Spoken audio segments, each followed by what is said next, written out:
Turn that off. It's time for No Pad Sports Talk. Stay tuned as two brothers bring you the latest from your Michigan teams and beyond in hockey, baseball, football, and more. Let's get started.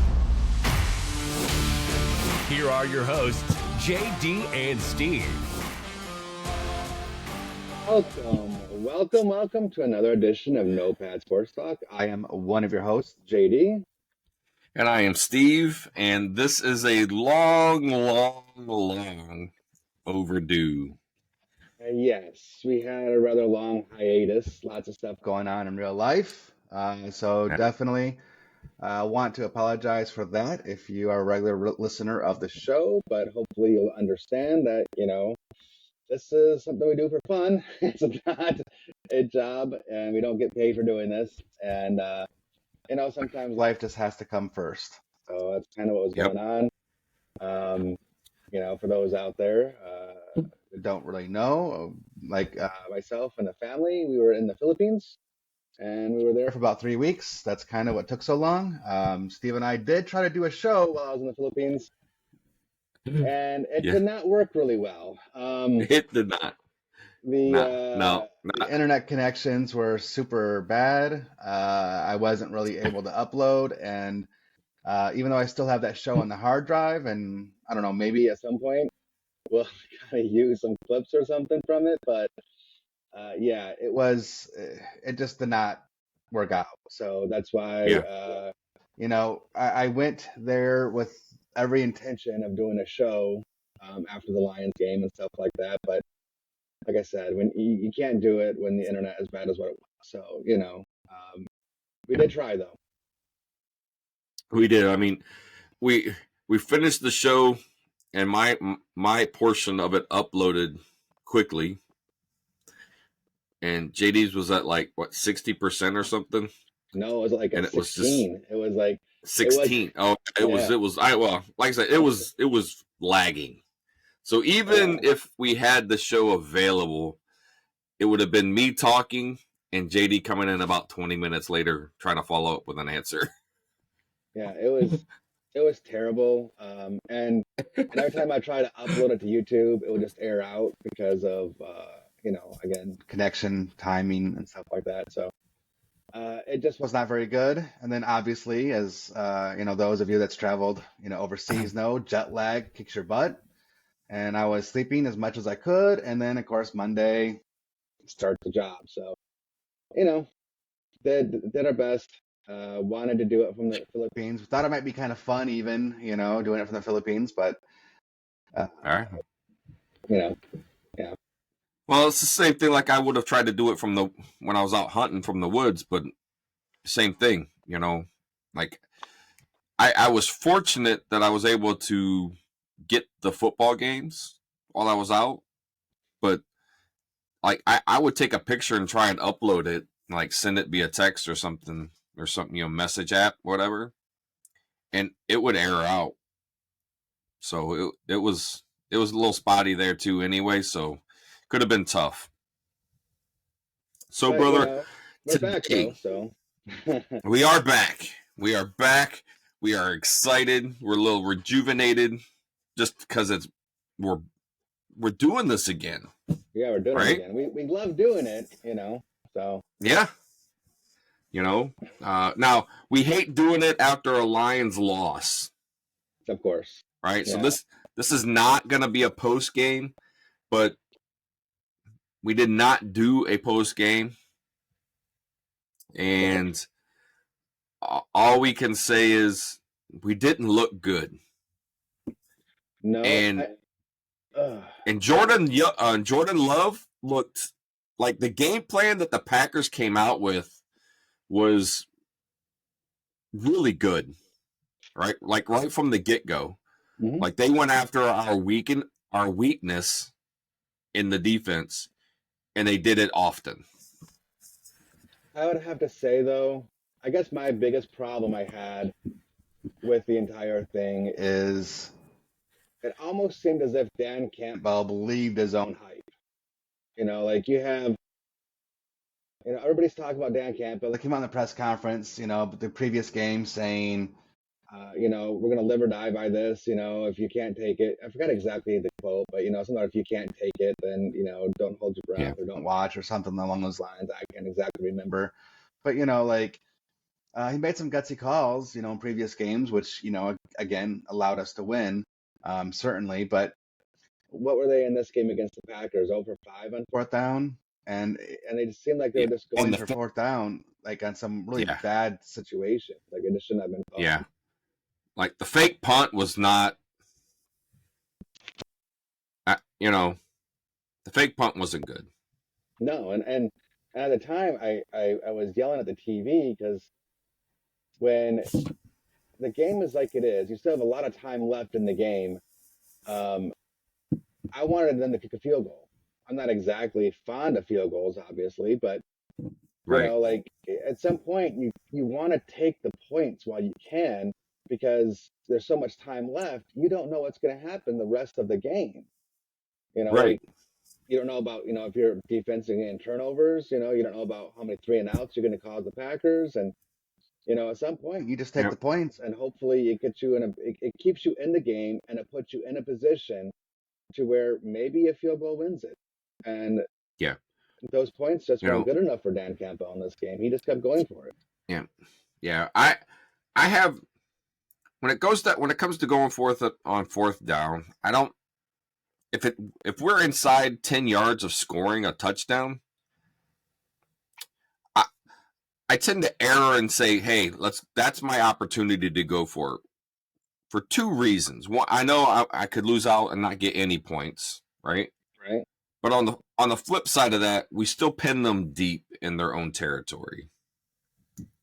And again, I preferred points, right? Oh yeah. I think we should have punted. He shouldn't have done the fake. They should have punted the ball, and put them down. Fox has been great. When it comes to kicking the ball, and flipping field position for us, and we just laid an egg.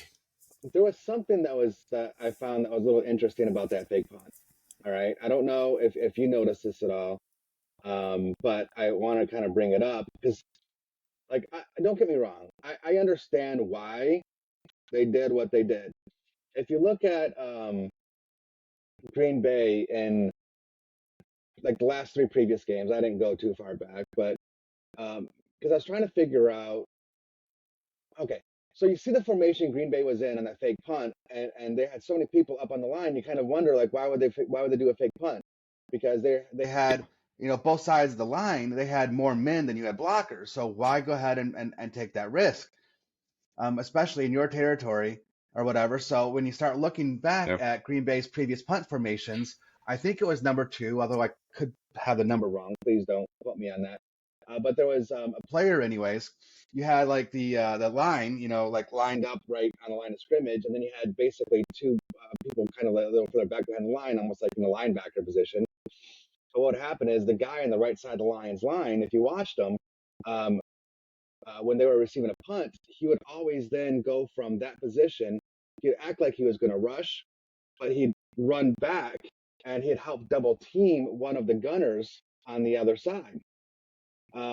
So if you're going to run to a certain side, you're going to want to run to his side. Because there's even one play that I saw where he was on the opposite side of the line, so the left side, and he still went ahead and ran backwards to help double team one of the gunners.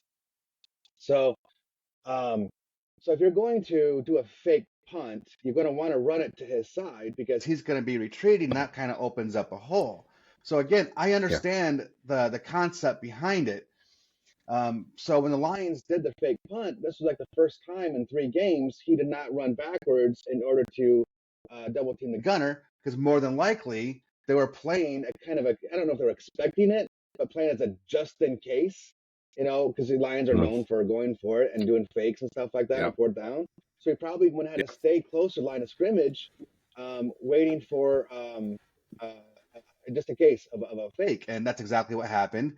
And they got nothing out of it. So whereas I understand the call, I understand the concept and the strategy, Yeah. It was still too risky, in my opinion, even knowing all that stuff.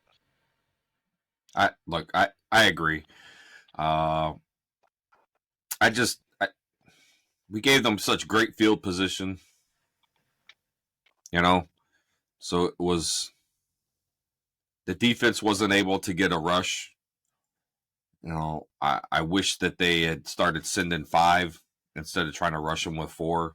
Right. I know that leaves our backside a little more vulnerable, but we just weren't getting enough pressure, and when we did, it was too late, right? Yes. I agree with So you, because I think at this point we just have to accept the fact about our secondary is just that weak, and it it is. doesn't matter how many people we put in the covering, because you can't cover for 5 or 6 seconds. It doesn't matter how good of a secondary you have. So at some Doesn't. point, you just have to go ahead and eat it and just say, we're going to try to apply pressure, because that's Yep. the only way you're going to really disrupt the pass. So I totally agree with you in that situation. Like what Green Bay was doing, you just had to get more. The only way you're going to win is to get more pressure. Yep. So you send a 5th guy, so it's 5-on-5. Our guys against their guys, somebody's going to get home. I believe so. Yeah. I believe that, right? Mm-hmm.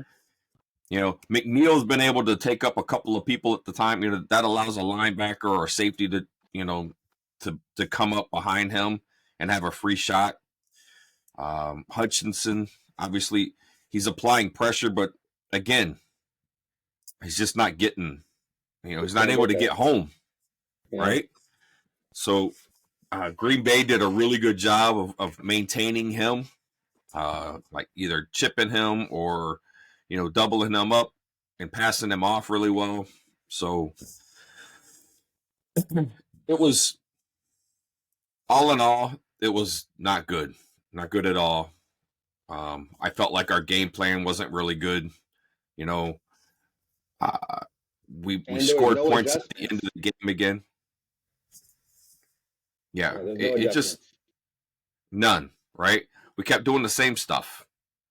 And while I won't say it, because I still don't think we're the same old Lions, right? No, we're not. But no, absolutely not. We're not. So, but we are still young, right? And there are going to be plenty of growing pains, right? Yeah. So once we can figure that out and learn how to win the close games, win the dogfights. I mean, look at what the Eagles have done, right? They're not blowing people out, right? I mean, they're tooth and nail all the way to the end, and all of a sudden something clicks, and now they win that game, which is why they've only lost the one game. Okay, so last year's team, they blow people off. You know, that's what they did.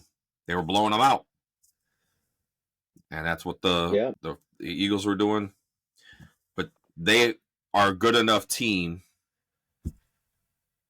to win those close games and be able to stay in the fight the entire time. And did you see that? I don't know what game it was. It was against the Chiefs, where Jalen Carter come across the line and slid in between the legs. Yeah, came in between the legs of the center. I mean, that's rather athletic. It is. Right?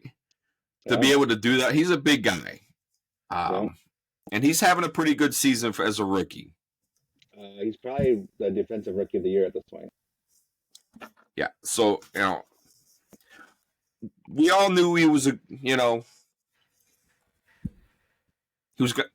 he had talent. We all knew he had talent. Yeah. Right? Yeah. It was his off the field stuff that worried us. But it sounds like he's keeping his nose clean, and he's doing really well out on the football field. So I just want to put a little shout out to Jalen Carter for, becoming a young professional. Yeah. I mean, I know when we were talking, for our pre-draft shows, there was a lot of discussion over Jalen Carter and whether or not we should take him because I think we both felt Yeah. he was the best defensive player in the draft. But, Yep. it was like, it was just one of those things, like, Yeah. um, you look, you and I have gone through many different teams for the Lions, in our lifetimes. You had people come in here, coaches, and they want nothing but high quality, character guys. And you had some people that came in here, and it's just like, we don't care, we just want talent.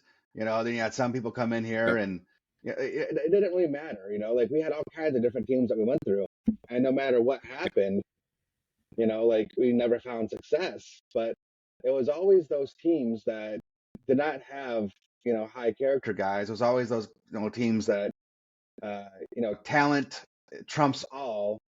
That was always the worst teams that we've seen, and because there was Yeah. like no cohesion, and there was No. it was just bad teams, and so from Yeah. us, from our perspective, it's just like it was a pretty big gamble. Regardless of the talent, it's just a pretty big gamble. It was. And you talk about that, and the one team I think about in the NFL, it's the Las Vegas Raiders. Yeah, you're right. Yeah. I mean, oh, you could run a 4-2? We want you. Yeah. Right? Yeah. And never panned out. No. Right? So, I mean, even oh God, Ruggs, like a Ruggs for an example. Again, exactly. Even to this day, recent times, it's still biting them in the butt. Still, exactly. So, it's that's why I can appreciate our GM, our coaches for trying to go out and get players that are going to fit what they want. Yes. Right? So, and currently it works for us. It does. It does. Their method, their process is working for us. So I say you stick with it, keep fighting. You said during the MLB season that you thought the Texas Rangers or the Orioles might have been a year early, like as far as like moving that next step. And I couldn't remember which team it was. It could have been both. Teams. I said both the Rangers teams. And the Orioles. Yeah. And it turns out the Rangers win their first. The Rangers win their first World Series, right? So that could be us, right? Yeah, it could be us. Absolutely. Right? So I'm not down on the team, it was a bad game. And oh yeah, it's a bad game. That said, let's talk about how we're going to rebound against the Saints. Well, so again, I've been saying this from the very beginning, but nothing's going to change because it's just who the Lions are, Mm-hmm. And what I mean by that is what their strategy is. I mean, look, Lions are 8-3, all right, and I think before the season, if somebody would have said 11 games in, Lions are 8-3, I don't think there have been any person that would have said, "Oh, no, I don't want that," right? Like I think everybody would have been very happy knowing, beginning of the season, the Lions have been 8-3 at this point in the season. The problem's been really with the 3 losses. Campbell cost us a loss against Seattle. The Ravens was just an ugly game all around, like in every aspect. Ravens was an ugly game.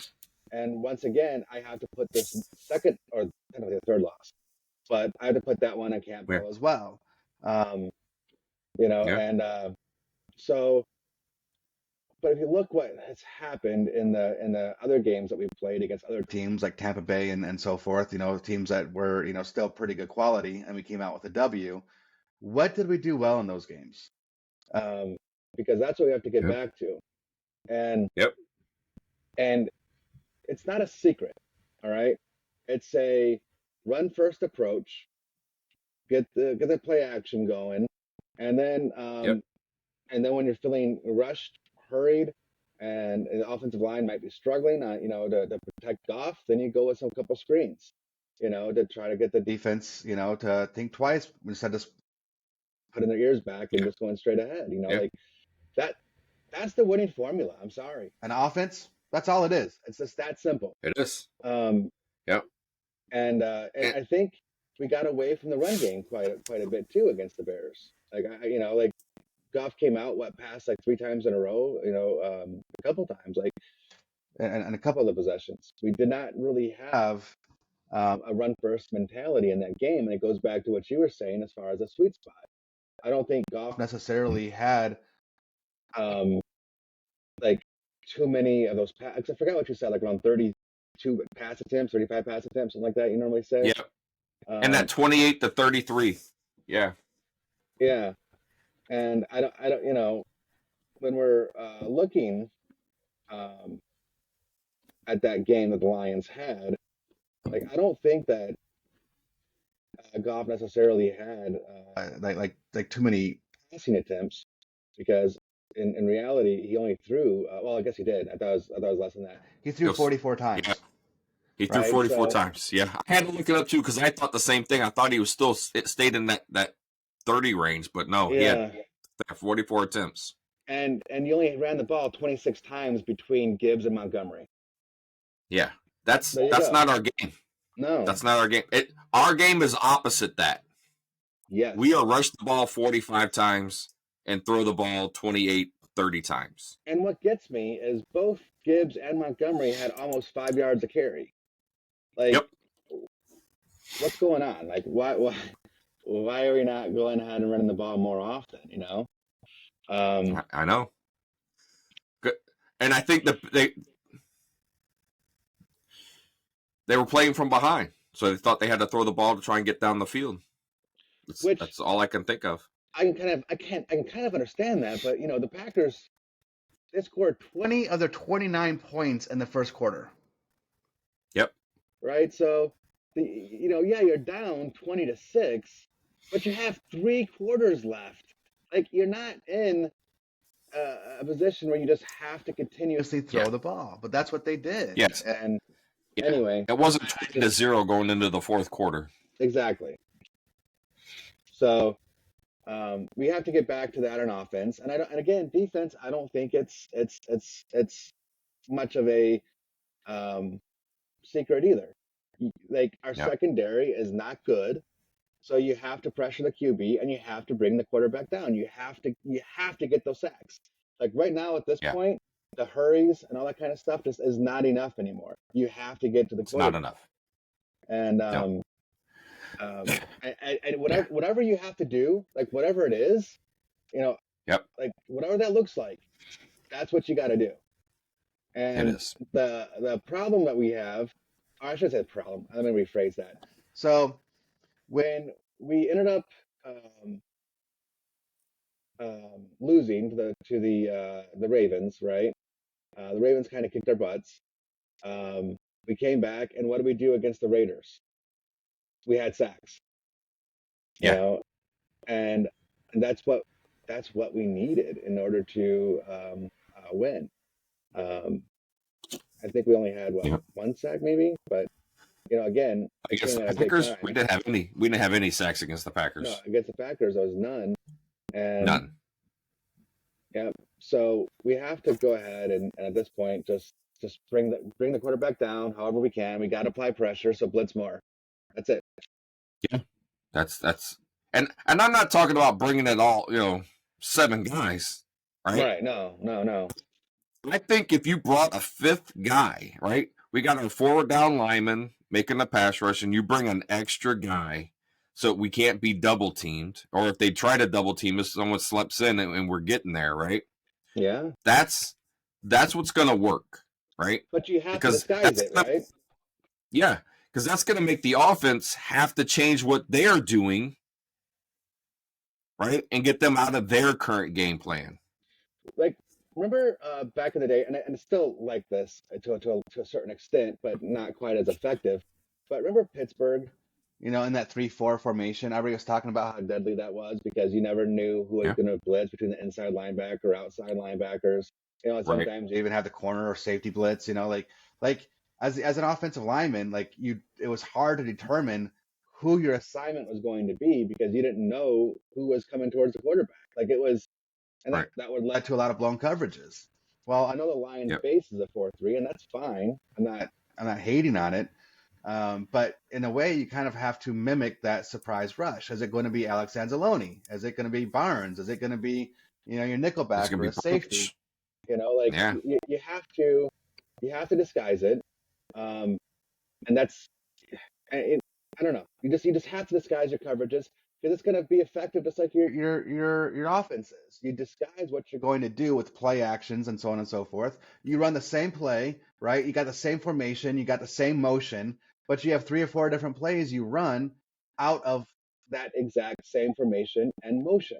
Right. Because again, the defense don't know what's coming. They got to do the same thing on defense against their offense. You have to disguise it. Yeah. And I just don't think the Lions have a very good way of disguising it. You can almost just even us, and we're not even though we love football and we can sit here and tell you that we know a couple things here and there, but I don't think either one of us would say that we're some defensive mastermind when it comes to football. But even we can decipher who's blitzing, and if we can do it, like I don't think it's that difficult.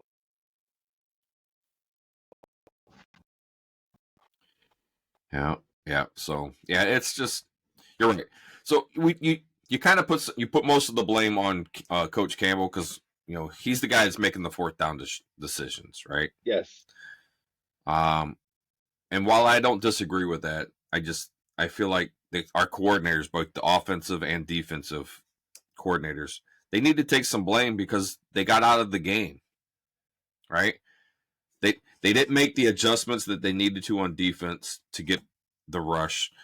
We got out of our offense that we run that is effective, has been effective, has scored points, right?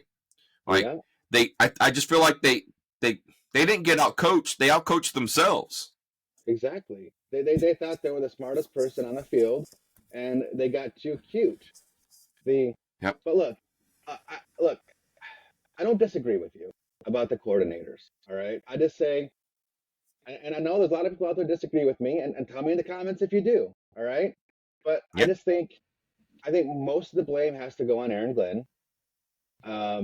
As far as coordinators go, I still put most of the blame on Campbell. He's the head coach. He makes the decisions. He's the one that should take the majority of the blame. But Aaron Glenn's defense, I did not like his game plan. But what I have to say about Johnson, though, is Johnson isn't the one that decided to go for it on fourth down. There was a lot of points left on the board, No. left on the field, right? So they Right. already scored 22 as is. And with points being left on the field that they didn't take because they decided to go for it on fourth down, like that's not Johnson's fault. Johnson could have had close to 30 points. Had they taken the points when they were down there to kick a field goal, close to 30 points. So when your offense could put up 30 points, even though again I don't like the game plan, I don't exactly like what they did, but that's still an effective offense. Okay. But what about you, brother? As far as the Saints go, what are you looking for? So with the Saints, what am I looking for, right? Well, Chris Olave is going to be a shifty guy that we're going to have to watch out for, right? Maybe. Isn't he on the injury list? Is he? You know what? I have to look. But I know he's a guy that... He's in concussion protocol. Oh, all right. Okay. Well, to me, I think you still got a game plan around that, right? Michael Thomas, if he's not hurt, because I need to look these up. He should be in the game. Yeah. So, he's a guy that he's up there in age and he's been hurt a lot and he's still trying to knock the rust off, right? So I'm not too worried about him as far I think, he could still hurt our defense. How's that? Sure. He could Absolutely. hurt our secondary. Yep. But Derek Carr is not a very mobile guy, but he does get the ball out quick. Okay? Mm-hmm. So in the past and in our losses, the Lions are hurt by quarterbacks who can get the ball out of their hand quick. Mm-hmm. Right? So that's where we're going to have to play within ourselves, contain, right? Because Alvin Kamara is still a threat. Oh, yeah. Right? Catching the ball out of the backfield, running the ball. He is a threat. So if we can stay in our lanes, keep Derek Carr within the pocket, disguise a blitz, come in and get him off. Because he's a rhythm guy, right? Mm-hmm. If you get Derek Carr in a rhythm, and I know he's got a big arm and he can throw it down the field. Excuse me. But if Derek Carr, you got to keep him off schedule. You got to keep their offense off schedule. Agreed. And to do that, you're going to have to apply the pressure. And I say, if in the first 5 plays, if we haven't laid a hand on the quarterback in our first couple, first defensive drives or, defense, when we're out on defense, mm-hmm. At that point, we need to make that change then, right? Even if it's just once or twice over the next couple of, but to show the Saints that we're capable of doing that and then getting home, mm-hmm. right? Because I think if you can get them off, it's almost like that with any team. I know if you get them off schedule, it can be difficult, but to me, Derek Carr is a really gritty guy, right? Oh yeah. He's tough, right? He'll play hurt, but I'm not too worried about him being mobile, but I am worried about the quick passing. So, and the only way to defeat quick passing is to be able to get a good enough rush to fill the lanes. One thing I want to, it's kind of slightly off topic here, but it kind of excites me a little bit. All right. And that is Hendon Hooker is finally able to practice. Yeah, they put him on the 21. All right. Like, no. I don't want anybody to think that, it's not because I hit golf, but anytime you have a younger player, I know he's 26, so, whatever. But anytime you have a player, that's kind of newer to the team, you kind of want to see what they have. And Hendon Hooker, you look at him as being maybe not necessarily like a runner, but a mobile quarterback, big arm. And he was having a terrific season there in college before he got injured. And so, you kind of want to see what this guy has, But I think it's a very good sign that, he's now he's got 20 days for, what do they call it? Like some sort of like watch list or something. I forgot exactly what they call it. Evaluation class. Yeah, it's like, exactly. They put him on the 21-day practice. Yeah. Yeah. So he's got 20 days left on that, out of the 21. And, and my guess is, you're not going to be in any hurry to bring him back. You got a veteran backup, so you're not going to be in any hurry to activate him. But But what it does mean is we might, we could see him. I would say at this point, I hope not. I know that might sound a little like weird because I'm just talking about like wanting to see him, but if we see him, it's because the Lions season's over. Because because then they got to cut Bridgewater or whatever in order to bring him up to get him some playing time. And you're not going to cut Bridgewater and rely on Hendon Hooker going into the playoffs just in case. So we can almost certainly, we can now know that Hendon Hooker, at least he can practice with the team and get some reps in during practice, but he's probably not going to see the field as long as Lions are a playoff team. And we all believe they will be. So I feel like they're going to use Hooker. He'll be the emergency third quarterback. Yeah, I can see that. Right. Mm-hmm. So that way that he can kind of be there, be available. Yeah. In case, if something drastic happens.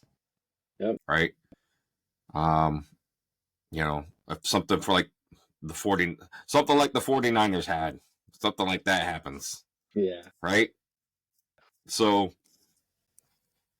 we, I honestly, I think the only team I'd wish that on would be the Dallas Cowboys, but that's just because I got a hate relationship with the Dallas Cowboys. Yeah.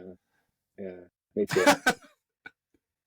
Like, I've never really liked the Cowboys, but I'll never get over that playoff game when they picked up that pass interference call. And like, I just can't get over that. I'm sorry. So yeah, never will. Never will. No. There was like 3 different penalties on there, and that one play they just didn't call. Just makes no sense to me. So, but yeah, that's what I think I need to see defensively. Offensively, for us, a balanced offense for the Lions is where we're 60% run, 40% pass. Yep. Right? We are ball control. You said it earlier. We're a ball control team. Right? But what's nice about that, though, too, is Goff gets chunk plays in the passing game when we're effective in the run. If we're not effective in the run, what does Goff do? It's a lot of shorter passing plays. Ball goes 5 or 6 yards, into the air. That's it. But when the run game is effective, it's 20, 30 yards. Yeah, like the 10-yard slant, the Jameson Williams. Yeah. Right. That was a great. That was good. Right. And then Jamo just gets out there and he just starts flying by people. Yeah. And so. Yeah. That's there. Right? Yeah, he is. He's just fast. And like the more you see it, that more comfort Goff, I think, is getting more comfortable with him. I agree. And he's starting to make some of those catches that so like I think the confidence is coming back. Yep. So that I like to see that for the young player. Because I was a little worried. And I won't lie. I was a little worried. Oh, I know you were. Yeah, we talked about it a lot. That his confidence had gone so far to it was so bad that psychologically he may not be able to return with our team. Mm-hmm. Right? Not saying that he'd not have a good career somewhere like overall, but he with the Lions, it just wasn't going to happen. I think of DeAndre Swift because he's killing me. When the Lions drafted him out of Georgia, I was like, this is going to be fantastic. We got the Georgia connection in the backfield. Stafford, going to hand the ball off to Swift, going to pass it off to Swift, do all these great things. And what did we get? Injury. Swift. Yeah. Yeah. And now he goes out to Philly and he's killing it. He's having it. Look. Let's keep it in perspective. I'm sorry. I got to pull you back just a little bit, bro. All right? I know he's had some really good games out there in Philly. All right? I know he's had 175 yards and stuff like that, But let's be realistic. Rushing-wise, he's only rushed over 100 yards in 2 games this season. Like, I just want to keep it in perspective. All right? That's all. And as far as how many total yards is he getting? Scrimmage yards, like he's got right now this season 770 yards. Rushing, yes. Yeah, yes. That's more yards than he's had in a full season with us ever. Yeah. Yes. Now, even when he was with us, his yards per carry was never bad. 4.6, 4.1, 5.5, right? He's at 4.8 right now. So I'm not saying he didn't deliver when he came out and ran the ball. We couldn't keep him on the field. That's it. That's the only problem. Yes, absolutely. That's the thing that would that I'm happy for him. I'm happy for him, right? He's had a resurgence, right?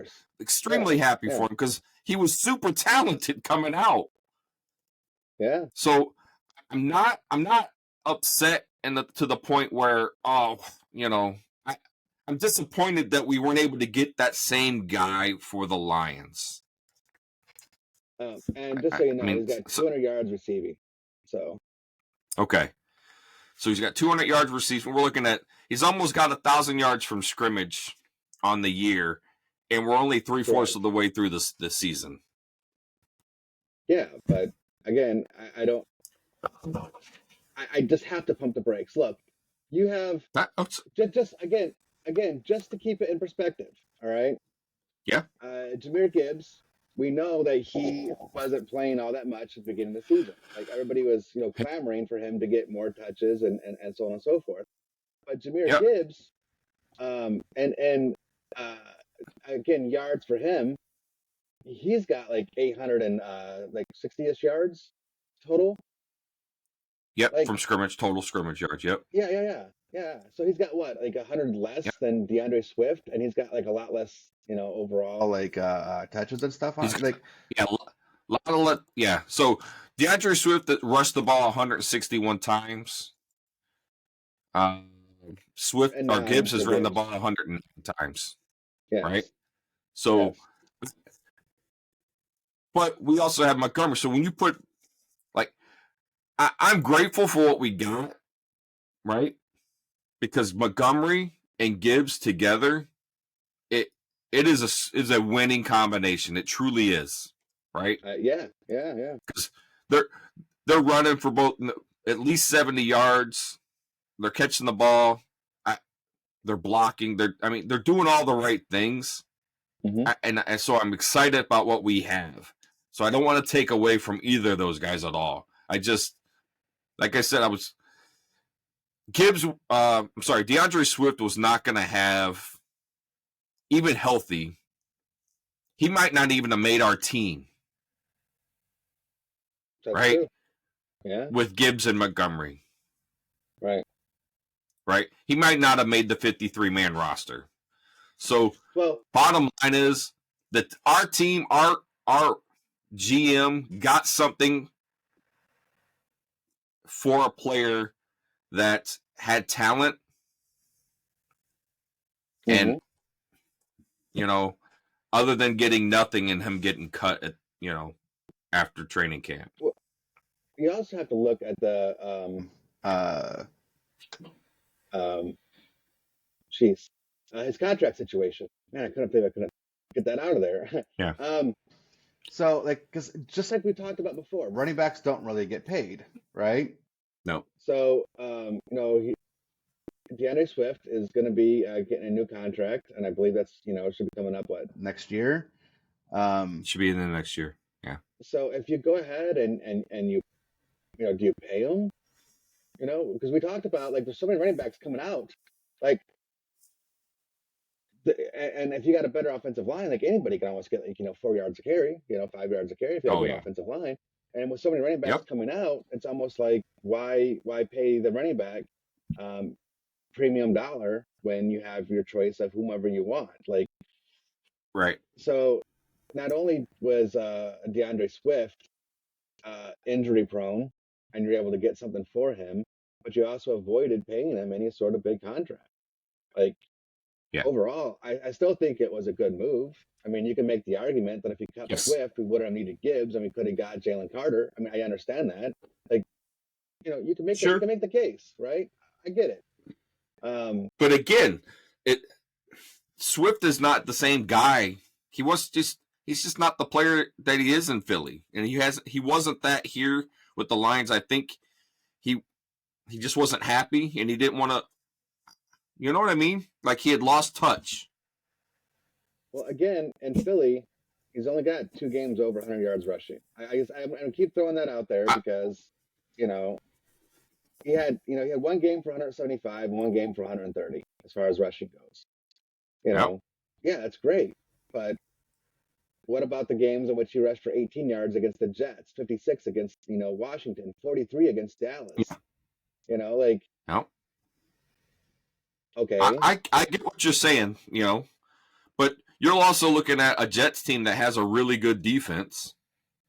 Well, they all do. The Jets. Well, I mean, I don't know about I know Washington kind of did back then before they traded away the two best Right. players. That's before they got rid of everybody. But still, nonetheless, I Yep. it still is what it is. Like, you can't just sit there and say like you have to make an exception for that. I mean, he had 10 carries for 18 yards. That's just not good. That's not acceptable in any form.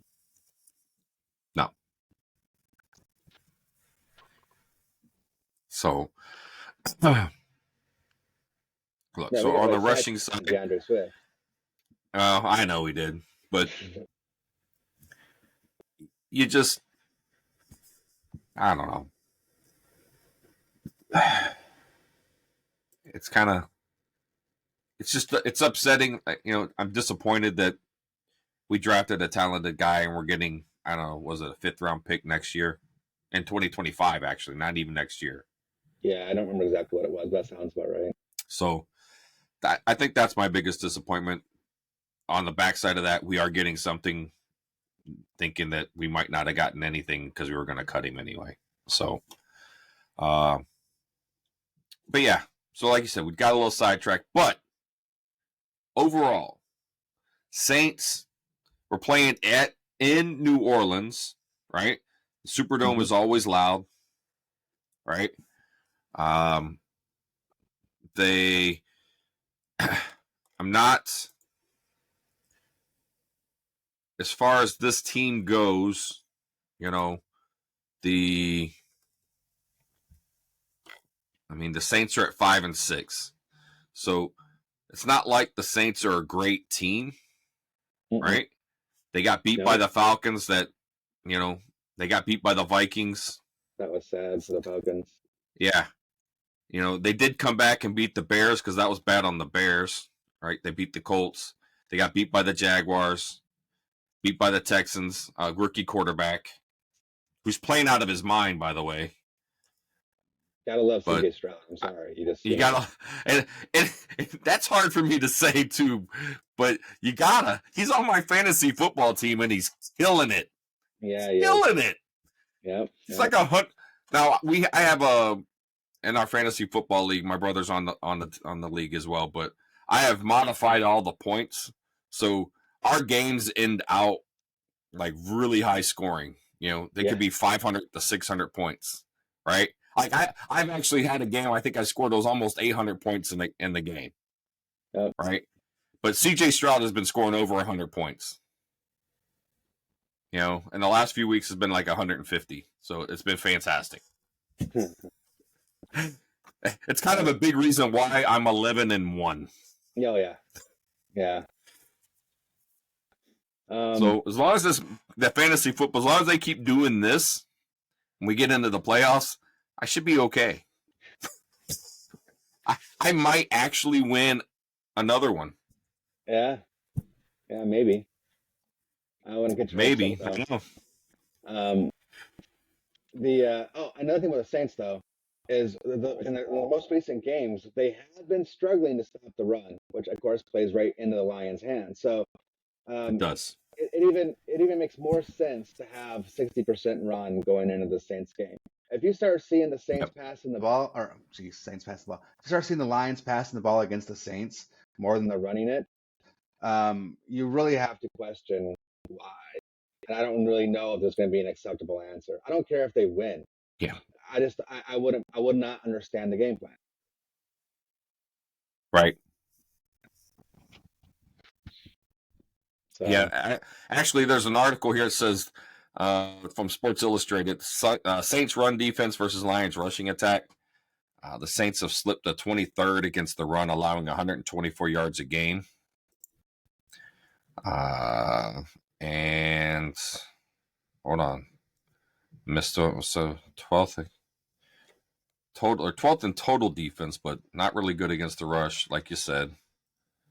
And it was something about being 100 and who was running 153.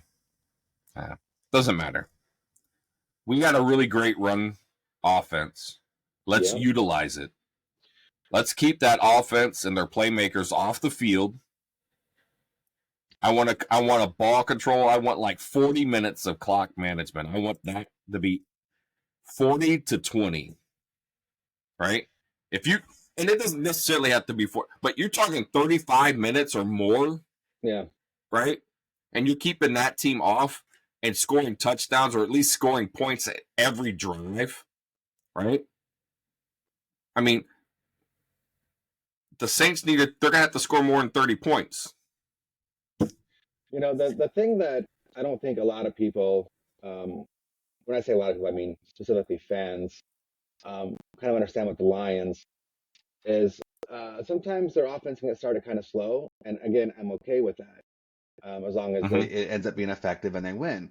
But because the Lions is all about wearing down the defense. So when you're talking about like running the ball, playing that smash mouth offense, you're wearing down the defense. You're talking about throwing it on the perimeter, into the flats and stuff like that, getting those big boys in the defensive line to run sideline to sideline. That wears them out. By the time it gets into the fourth quarter, their pass rush is almost non-existent at that point because they're just too tired.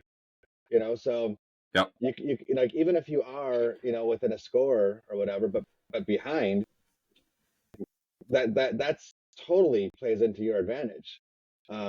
Yeah. It's okay in my opinion if you're going to start a little slow if the game plan is specifically that wear down the defense. Let's do it. Let's wear down the defense. Yeah. And I don't really think that if you're running the ball and you're wearing down the defense, that you can't be effective. Lions certainly can be effective running the ball and get the ball down there to score. It's just that I'm just making sure that everybody out there listening to us realizes when you play that type of offense the Lions do, you're wearing down the defense, and that just puts you in a better position in the fourth quarter to win. It does. It absolutely does. So I'm looking at the injury report for the Lions. Looks like I know it's Wednesday, Thursday. Friday's kind of the day. Whether they participate. That's kind of determines Sundays whether they're available. Yeah. But Alex Anzalone is on there. He did not practice yesterday or today. Yeah. Frank Ragnow's on there. He was limited. Did not practice today. He was a full participant yesterday, so it looks like it's probably more of a precaution just to keep him rested. That's what he's been handled the entire year, is just to keep him rested. Yep. Hendon Hooker, you talked about it. He was limited yesterday. He was a full participant today. Yeah. And really good news for our offensive line. Jonah Jackson was a full participant today. Yes, we need Jonah Jackson. He's such a huge piece. Yeah, absolutely. Montgomery was a full participant. Tracy Walker, full participant today. But, and then I look at the Saints and their list they have more guys on their injury list than we did. But, some of these guys are, yeah, I know. Right. But as you look at some of these players, it's some of these are big names for the Saints. Cam Jordan, Ryan Ramczyk, they're Chris Olave, Chris Olave, yeah. So that all being said, like I said, the best thing I see about our injury list is Jonah Jackson was a full participant. I love to see, like you said, Hendon Hooker. I love seeing that because we need that. We're a little short on depth now at offensive line, right? Mm-hmm. We've just kind of been making it work, and it's been a patchwork group, but they've been doing it. They've been getting the job done, and I love them for it, right? But it's also allowed Goff to be pressured more, and we know how he is when he gets pressure and he gets someone in his face when he's trying to throw the ball. So, I think to avoid that, we're going to have a quick passing game to kind of make the rush not come as hard, so he has a little more time to to stretch the field. But Get out there, run the ball. Let's go. Let's go, Lions. I got my final score. I'm going to go with, yep.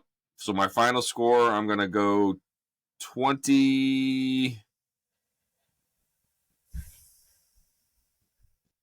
No, 31-24.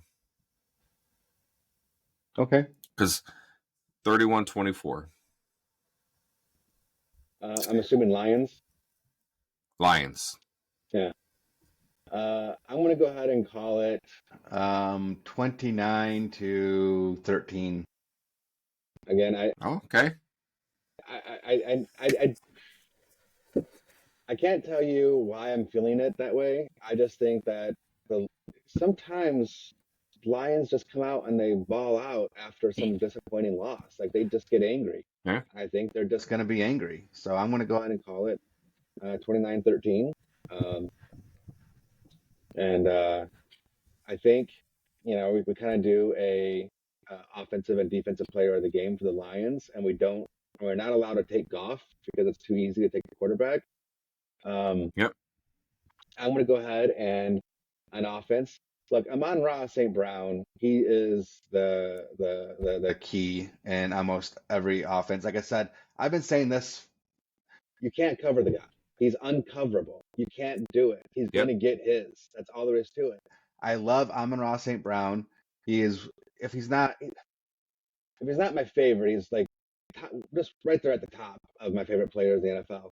I love the way the guy works. He's hard nosed. He does it in every aspect of the game. He's a high character guy. There's nothing not to like about Amon-Ra St. Brown. I am a huge fan of his. And even though I know he's going to go off and he's going to get, 10 for 110 or 10 for 120 and a touchdown or something like that. I know he's going to because he always does, Mr. Consistent. I'm still going to go ahead and say the player of the game is going to be Jahmyr Gibbs. And the reason I'm going to say that is on offense, you're going to have to run the ball to be successful. I think Jahmyr Gibbs is going to, again, have a big game in both the running and the passing game. And the Lions offense is going to go through him and Montgomery, but I think they're going to lean more on Gibbs because Montgomery is a little bit banged up with an ankle. So I think they're going to rely a little bit more on Gibbs. So the offense is going to go through him, and he has to have a nice big game for Lions to win and for me to be right in my score. So I say Gibbs is the offensive player of the game. Okay. I'm going to go with Sam Laporta. And he's gonna catch the touchdown that's gonna give us 31 points. Okay. So you're not gonna give us like the amount of time left in the game when this is gonna happen. You already called the final score, so I did. So 31-24, but that 24 they're gonna get that field goal at the end of the game because they'll get the ball with less than 2 minutes. So we're gonna get the ball. It'll be 5 minutes left in the fourth quarter. It'll be 24-21. He's going to score the touchdown, then to give us 31. Less than 5 minutes in the game. Okay. Less than 5 minutes to go. All right.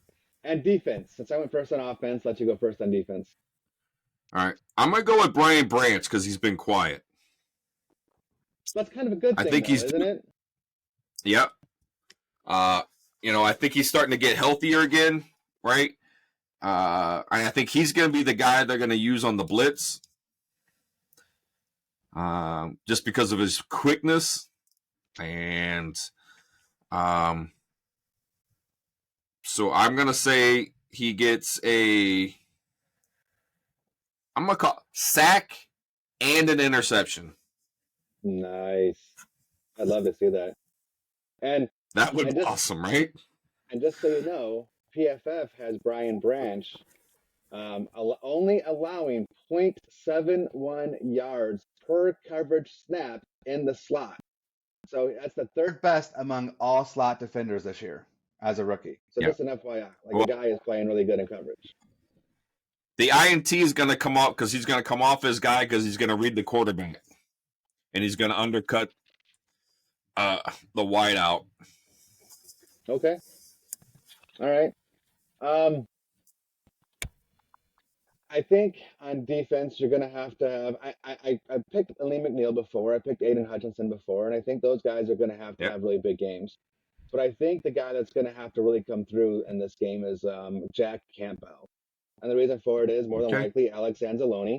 He's not more than likely not going to play in this game, and so Jack Campbell is going to have to step up. And he's going to have a huge task because he's more than likely going to be the guy tasked with trying to cover Kamara. So Yeah. I think if the Lions have a chance of winning, Campbell's going to have a good game. He's going to have to step up. I think he has the ability. He just hasn't put it all Yep. together yet. And I think this is one of those games where he's just going to kind of, I think he's one of those players that thrives in these types of situations, pressure situations. Agreed. And I think he's going to do it. So Jack Campbell, my player of the game. Well, and I think he's going to be playing super angry because his Iowa Hawkeyes are going to get their butts kicked by the Michigan Wolverines on Saturday night. So he's going to come down on Sunday and just say, you know what? That's not who we are, and this is how we get it done. So that's why you're picking Laporta too? That's why I'm picking Laporta. Come on. I don't have to like them that when they were with Iowa. I love them that they were the Lions. So that's what I've done. That's what I've done. And I went with Brant's because I think Alabama's going to beat Georgia. All right. And if that happens, Michigan wins. That should slide Michigan into the number 1 slot, baby. I hope so. Jeez, what other excuse can you use? Because that could mean we end up playing Ohio State because of anything could happen, right? That's true. Yep. There'll be a bunch of 1-loss teams. So I just don't know that I'm ready to play because Washington and Oregon are both scary. Yep. So, but this is what Michigan wins, and they win big. Iowa players for Detroit are going to come out, and they're going to kick some butt.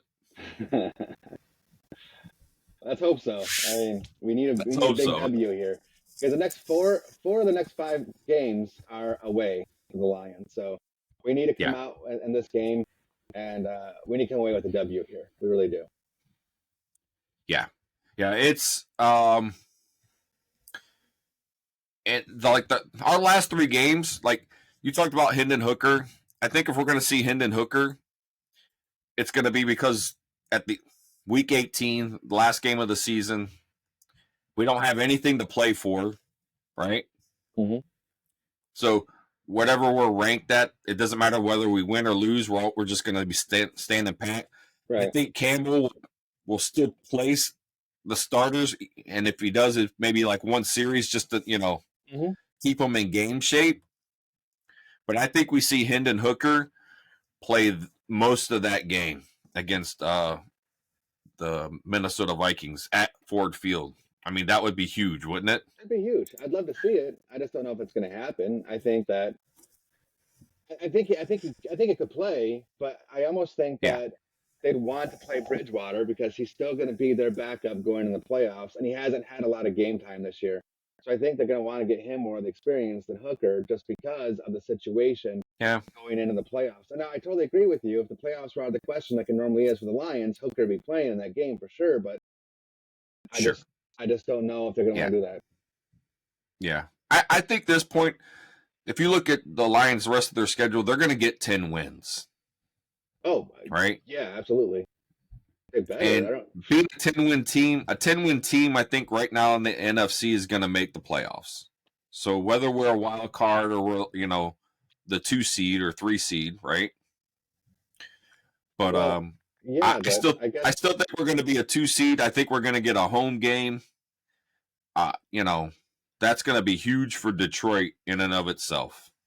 We're only like 2 games above the Vikings right now. We still got 2 games to play against the Vikings. I'm just saying that I think that if only winning 10 games, that might not be enough to win the division.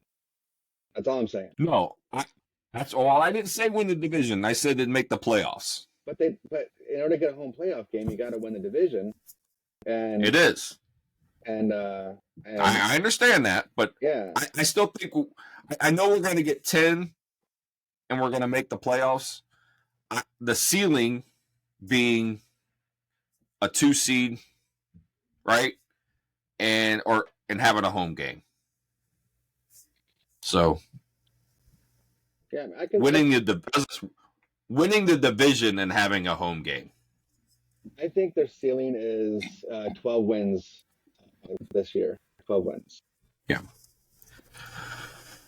So, I mean, Dallas they just flexed their Week 15 game, so they're going to be playing Saturday night, so it'll be a primetime game against the Broncos at Ford Field. Yeah, that'd be fun. The Broncos are starting to come alive, so that's a scary game, right? It is. And then you got the Vikings. The Vikings are no slouch. I thought, when Cousins went down, I thought that was the end, right? And then they brought in their savior. What do they call it? It's Josh Dobbs, but they call him some kind of the astronaut. Yeah, I forget some nickname. I forget what it was, but anyway, because he's like a rocket science. He's a smart guy. How's that? 4 or 5 picks last game though, and he kind of came down to earth. Yep. But so there's that, and then it's the Vikings, Cowboys. Cowboys are just. I'm just waiting to see if they can make it through the first round of the playoffs. Yeah. Right. So to me, that'll determine whether or not the Cowboys are for real. So, but yeah, I think we're going to lose. I think we'll lose one of the Minnesota games. I think we're going to lose to Detroit or not to Dallas. I'm sorry. And the Broncos game, I think, is a coin toss. I think we'll beat the Broncos, but I don't think it's going to be pretty, and I don't think it's going to be by a lot. Well, that's where I'm like 51%. I think we're going to win. Yeah. Right, because it's going to be. I think it's going to be a shootout. Yeah, I can see that happening. So absolutely. But yeah, so we're looking at 1, 2. We only got 6 games left, and if we go 3-3 for the next 6 games, that puts us at 11 wins. Honestly, that's a great season. Yes, it is. I'd be very happy with that. Right? So, based on expectations, past experience, 11 wins for the Lions. It's awesome. Yeah. So, I'll take it. I do not want to go 3-3 over the next 6. I'd like to be 4-2. Yeah. Maybe even 5-1 would be awesome. Yes. Right? But trying to keep those expectations right about here. And you're normally more optimistic than that. So I'm usually this guy. Yeah. But there's some kinks in the armor. The defense. Yeah. That's like getting kicked in the ribs all the time. But yeah, the show's now over an hour, almost an hour, 10 minutes. Again, just want to reach out and just say, apologize for such a long hiatus.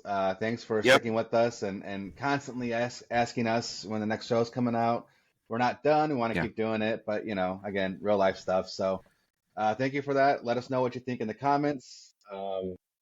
And we kind of discussed future shows. So we're planning on doing quite a few shows here the next few days over the weekend. So we kind of got to get caught up. There's a lot of stuff we want to talk about. We still kind of want to touch up on the Red Wings, the Pistons. We kind of want to do some more baseball talk.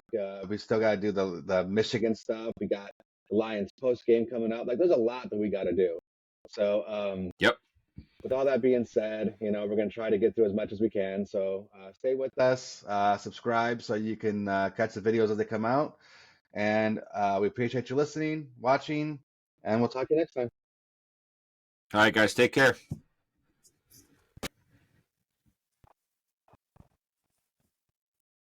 And the outro is loading.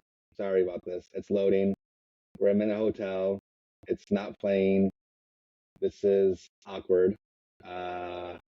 It's still loading. I'm gonna try it again. Give me a second. It's not working. See, that was the intro. I tried playing the intro to see if the intro would work. The intro is working. The outro is not working.